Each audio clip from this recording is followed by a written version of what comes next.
बच्चों, इस वीडियो में हम लोग सॉल्व करेंगे एनसीईआरटी के एक्सरसाइज 1.2 का क्वेश्चन नंबर 4। रीड करते हैं क्वेश्चन को। So that the modulus function F such that R to R, ये क्या है? रियल नंबर से रियल नंबर, यानी जहां से एरो चल रहा है सारे रियल नंबर लिखे गए हैं। डेसिमल वाले भी, √2 भी होगा इसमें, वो भी रियल होता है। और यहां भी सारे रियल नंबर लिखे गए हैं। फंक्शन आपका है मॉड एक्स, इसी को कहते हैं मॉड्यूलस फंक्शन। ये न तो 1 1 होता है और न तो ऑन टू।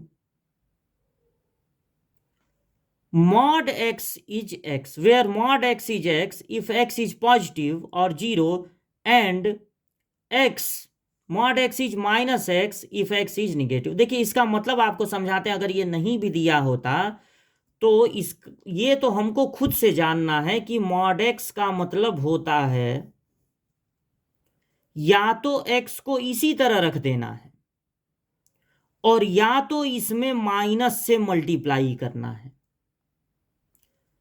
कब ऐसी रख देना है? जब x 0 या उससे ग्रेटर हो, यानी पॉजिटिव नंबर हो। और माइनस का मल्टीप्लाई तब कर देना है जब x 0 से छोटा नंबर हो। अब बचपन में आप क्या करते थे? आपको बताया गया था, देखो 5 है तो 5 लिख देना, लेकिन अगर -5 होगा और मॉड लगा होगा तब भी 5 ही लिखना, इस माइनस को छोड़ देना। तो जब हम लोग छोटे क्लास में बताते हैं तो कहते हैं छोड़ देना, पकड़ लेना, बैठा लेना, भेज देना। नंबर्स को इंसान की तरह पेश करते हैं ताकि छोटे छोटे बच्चों को समझ में आए। लेकिन नंबर कोई इंसान नहीं है कि छोड़ देना, माइनस को छोड़ देना, इधर भेज देना, उधर बुला लेना। बल्कि यहां पर अगर ये निगेटिव है तो यहां पर हम लोगों को इस तरह से करना है कि अगर ये निगेटिव नंबर है तो एक माइनस का मल्टीप्लाई हो जाएगा इसमें और ये हो जाएगा पॉजिटिव।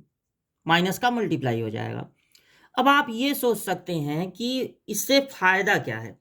मतलब जो छोटे बच्चों को बता दिया गया कि माइनस को छोड़ देना तब भी तो 5 आता है, और अब कह रहे हैं माइनस का मल्टीप्लाई कर देना तब भी तो 5 आ रहा है, तो फायदा क्या है? यही बोल दिए होते कि माइनस को छोड़ देना। देखिए, अब आप बड़े क्लास में पहुंच गए हैं, यहां पर माइनस दिख रहा है तो आप ये भी कह सकते हैं माइनस को छोड़ देना। लेकिन कभी कभी ऐसा होता है कि ये चीज माइनस में होती है लेकिन माइनस दिखाई नहीं देता है। अब वो देखिए कैसे। हमने कहा मॉड में कॉस थीटा है और थीटा जो है वो 90 से ग्रेटर है और 180 से लेस है। Greater than 90 and smaller than 180। तो यानी ये सेकंड क्वाड्रेंट में है।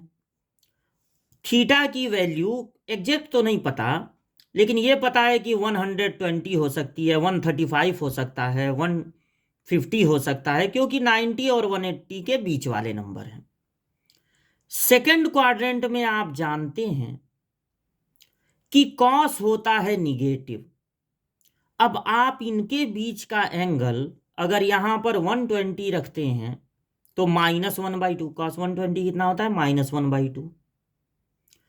वो माइनस आपको दिख रहा है? यहां पे नहीं दिख रहा है। ये पता है कि इसकी वैल्यू माइनस में ही आएगी, लेकिन माइनस दिख नहीं रहा है।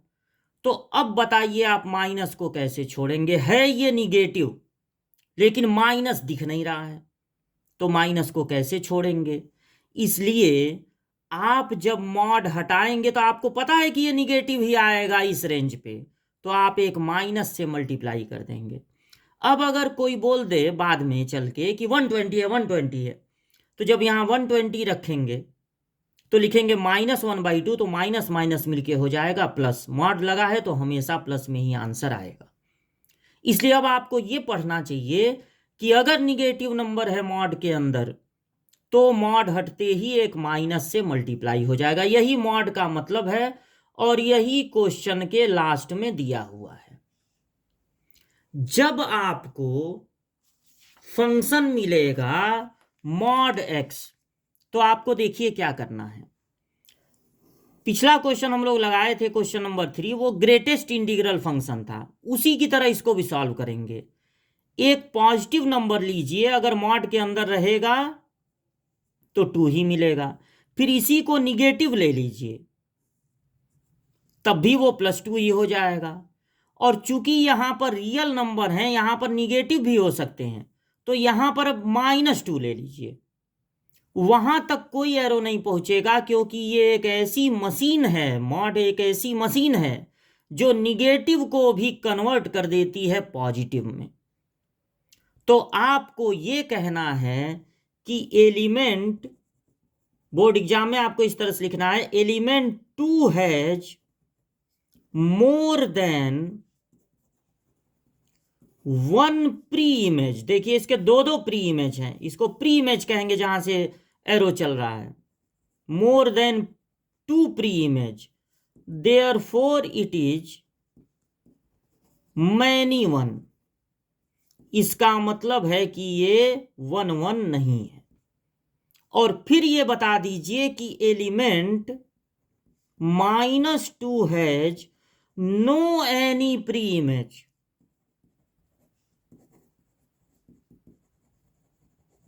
-2 has no any pre image, इसका कोई प्री इमेज है ही नहीं। देयरफॉर इट इज इनटू, इसका मतलब है कि ये ऑनटू नहीं है। तो जो मॉड्यूलस फंक्शन होता है real number two real number, अब नेचुरल नंबर कर देते तब तो यहां पर -2 लिख ही नहीं सकते थे, यहां पर भी तब -2 नहीं लिख सकते थे। तो यही फंक्शन अगर नेचुरल नंबर के लिए होता तो बात कुछ और होती, लेकिन अगर ये फंक्शन रियल नंबर के लिए है तब इसका मतलब ये न तो 1 1 है और न तो ऑन 2 है। ये है सॉल्यूशन क्वेश्चन नंबर 4 का।